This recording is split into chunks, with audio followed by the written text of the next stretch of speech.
Good morning. ഇന്ന് Sunday ആണ്. അപ്പം നമ്മൾ രാവിലെ എഴുന്നേറ്റ് ഇവാനിക്കുള്ള ബ്രേക്ക്ഫാസ്റ്റ് ഉണ്ടാക്കി കൊടുത്തു.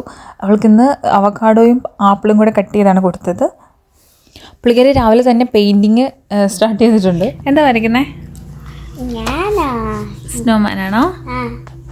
പിന്നെ ഒരു സർപ്രൈസും കൂടെ മമ്മിയോട് കാണിക്കത്തില്ല. ഓക്കേ. ഇവാനിക്ക് ടാബിൽ നോട്ടം മൊബൈൽ നോട്ടം ഭയങ്കര കൂടുതലാണ്. അതുകൊണ്ട് ഞാൻ വഴക്ക് പറഞ്ഞിട്ടാണ് ഇപ്പോൾ ഇവളിങ്ങനെ പെയിൻറ്റ് ചെയ്യുന്നത്. അല്ലെങ്കിൽ ഇവൾ ഫുൾ ടൈം ടാബിൽ കാർട്ടൂൺ കൊണ്ടുകൊണ്ടിരിക്കാനുള്ള പരിപാടി. രാവിലെ എഴുന്നേറ്റ് പാടും ഞാൻ കർട്ടനൊക്കെ ഓപ്പൺ ചെയ്ത് കുറച്ച് നേരം ഇങ്ങനെ വെളിയിൽ പോയി നോക്കി നിൽക്കും. നമ്മുടെ തൊട്ട് ഫ്രണ്ടിലുള്ള റോഡാണ്. അപ്പം ഭയങ്കര സൗണ്ടാണ്, വണ്ടിയുടെയൊക്കെ ഭയങ്കര സൗണ്ടാണ്. അതുകൊണ്ട് ഞാൻ മിക്കപ്പോഴും എനിക്ക് രാത്രിയിലൊക്കെ ഭയങ്കര സൗണ്ട് ഇറിറ്റേഷൻ ആയതുകൊണ്ട് ഞാൻ എപ്പോഴും വിൻഡോസ് അടച്ചിടും. പിന്നെ രാവിലെ എഴുന്നേറ്റ് കുറച്ച് നേരം ഈ ചെടിയൊക്കെ നോക്കി ഇങ്ങനെ ഇരിക്കും, ചായയൊക്കെ കുടിച്ചിരിക്കും. നല്ല രസമാണ്. ഇങ്ങനെ ഹൈറ്റ് ആയതുകൊണ്ട് ഇങ്ങനെ താഴോട്ട് നോക്കിയിരിക്കാനായിട്ട് നല്ല രസമാണ്. പിന്നെ ഈ ലൊക്കേഷൻ ഭയങ്കര ഭംഗിയാണ് കാണാൻ. ദൂരെയൊക്കെ നോക്കിയെങ്കിലും മലയും പിന്നെ വെള്ളച്ചാട്ടങ്ങളും അങ്ങനെയൊക്കെ ഉണ്ട്. ഇവിടെ ഒരു പക്ക ഗ്രാമമാണ്. പിന്നെ ഇവിടെ വണ്ടിയൊക്കെ വളരെ കുറവാണ്. ഒരു ദിവസത്തെ 2 വണ്ടിയൊക്കെ ഉള്ളൂ. ഇവിടെ ഉള്ളവർ കൂടുതലും എല്ലാവർക്കും തന്നെ ഒരു വീട്ടിലെ എല്ലാ ആളുകൾക്കും ഓരോരുത്തർക്ക് വെച്ച് കാറൊക്കെ ഉണ്ട് എല്ലാവർക്കും. നമുക്ക് മാത്രമാണ് കുറച്ച് മല്ലൂസിനൊക്കെയാണ് ഇല്ലാത്തത്. ബാക്കി എല്ലാ രാജ്യക്കാർക്കും ഇവിടെ വന്നിട്ട് കുറച്ച് ആയവർക്കൊക്കെ ഉണ്ട്. പിന്നെ എന്താണ് ഇവർ കൂടുതലും കാറുണ്ടെങ്കിൽ പോലും ഇവരൊക്കെ യൂസ് ചെയ്യുന്നത് കൂടുതലും സൈക്കിളൊക്കെയാണ്. എപ്പോൾ നോക്കിയാലും സൈക്കിളിൽ ഇഷ്ടംപോലെ ആൾക്കാർ ഇങ്ങനെ വരിയായിട്ട് പോകുന്നതാണ്. അപ്പോൾ ഫാമിലി മൊത്തം അപ്പനും അമ്മയ്ക്കും പിള്ളേർക്കും എല്ലാം സെപ്പറേറ്റ് സൈക്കിളുണ്ട്. ജോലിക്ക് പോകുന്നതാണെങ്കിലും അല്ല ഇപ്പോൾ എല്ലാവരുമായിട്ട് ചുമ്മാ ദൂരയാത്രയ്ക്കൊക്കെയാണ് ഇവർ കൂടുതലും കാർ യൂസ് ചെയ്യുന്നത്. എനിക്കിപ്പോഴും സൈക്കിളാണ് ഇവർ കൂടുതൽ യൂസ് ചെയ്യുന്നത്. ഓക്കെ. പിന്നെ നമ്മുടെ ഈ റാസ്ബെറി ഞാൻ ഇപ്പോൾ ഇവിടെ നമ്മൾ വന്നിട്ട് അധികം ആകാത്തതുകൊണ്ട് നമ്മൾ വന്ന ടൈമിലാണ് ഇത് വാങ്ങിയത്. അപ്പം ഇതിൻ്റെ സീസൺ ശരിക്കും കുറച്ചുകൂടെ നേരത്തെ വാങ്ങിയാലേ ഉള്ളൂ. ഇപ്പം പഴുക്കേണ്ട സമയമാണ് ശരിക്കും. നമ്മൾ ലേറ്റായിട്ട് വാങ്ങിയതുകൊണ്ടാണ് ജസ്റ്റ് ഉണ്ടായി വരുന്നതേ ഉള്ളൂ. ഓക്കെ. അപ്പോൾ അതാണ് കുറച്ചുകൂടെ കഴിയുമ്പോഴത്തേക്കും നമ്മൾ കുറച്ച് ചെടിയൊക്കെ വാങ്ങണമെന്നുണ്ട്. ഇനി അടുത്ത പരിപാടി നമ്മൾ അടുക്കള കയറ്റമാണ്. അടുക്കള കയറി എന്തെങ്കിലും രാവിലത്തെ ബ്രേക്ക്ഫാസ്റ്റ് ഉണ്ടാക്കണം. കൊച്ചിന് മാത്രം നമ്മൾ ഫ്രൂട്ട്സ് മുറിച്ച് കൊടുത്തു. നമുക്ക് എന്തെങ്കിലും ഉണ്ടാക്കണം. അപ്പോൾ അതിന് വേണ്ടിയിട്ട് രാവിലെ തന്നെ എനിക്ക് ആദ്യമേ ഞാൻ ഒരു ചായ ഇട്ട് കുടിക്കണം കൂടെ. അതാണ് എൻ്റെ പ്ലാൻ. പിന്നെ മുട്ട എന്തായാലും മുട്ട പുഴുങ്ങി വെച്ചിട്ടുണ്ട്. അത് രാവിലെ മിക്ക ദിവസം രാവിലെ മുട്ട കഴിക്കുന്നത്.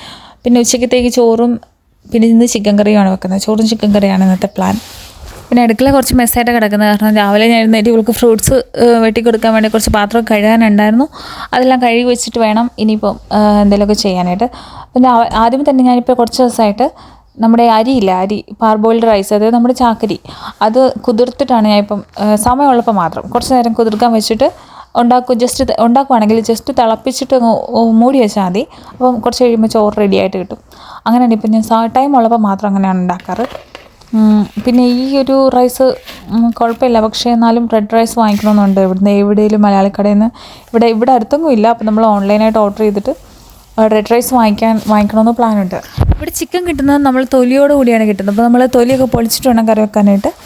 പിന്നെ ഞാൻ എന്തായാലും ചായ ഇടാൻ പോകണം. ഞാൻ സാധാരണ ചായ ഇടുന്നത് എങ്ങനെയാണെന്ന് വെച്ചാൽ എനിക്ക് മാത്രം ചായ ഇടുമ്പോഴത്തേക്ക് ഞാൻ സ്പെഷ്യൽ രീതിയിലാണ് ഇടുന്നത്. കാരണം നമ്മൾ തേയില ആദ്യം തിളപ്പിച്ച് ഒരു ഗ്ലാസ്സിലോട്ട് ഒഴിച്ച് വെച്ചിട്ട് ഹാഫ് പോർഷൻ തേയില ഒഴിച്ച് വെച്ചിട്ട് അതിലേക്ക് പിന്നെ പാലൊഴിക്കും. കാരണം ആ ഒരു കറക്റ്റ് കളറിൽ നമുക്ക് കിട്ടും. നമുക്ക് അത് ഒത്തിരി പാലൊഴിക്കത്തില്ല, കുറച്ച് പാലൊഴിക്കത്തുള്ളൂ. അപ്പോൾ നമുക്ക് ഏത് കൺസിസ്റ്റൻസി വേണോ അതിൽ കിട്ടും. എനിക്ക് ആ ഒരു കളറ് കറക്റ്റായിട്ട് കിട്ടുന്നതാണ് എനിക്കിഷ്ടം. നല്ലൊരു കടും ചായയുടെ നാട്ടിൽ നിന്ന് കിട്ടുന്ന കളറല്ലേ.